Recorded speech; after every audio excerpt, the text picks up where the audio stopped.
你好，領展擬分拆中港以外嘅資產赴新加坡上市。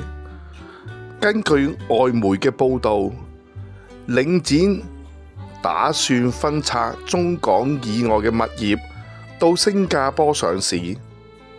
我覺得絕對有可能。首先，若果領展想加大海外物業嘅規模，基本上佢難於再問香港銀行取得貸款。而家香港銀行嘅主旋律係 call loan， 即係縮減貸款嘅規模，點會再借錢俾你？另一方面，香港嘅房地產市場向下行，每個投資者都充滿戒心，又點會喺股票市場俾你一個好嘅估值？而新加坡嘅情況恰好相反，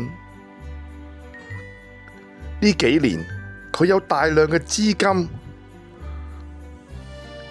湧去新加坡，再包括遷入嘅人口，我諗赴新加坡上市係一個明智之舉。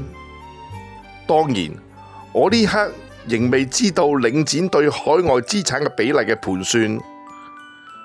因為要決定，要有多方面嘅打盤算，包括政治、自身嘅財政、對物業前景嘅睇法。我仍然認為領展而家呢刻仍然喺度下行階段，我冇計劃增持。當然，我同其他鋪王一樣，最想香港嘅資產市場仲快見底，仲快穩定落去。我認為仍然係有機會嘅。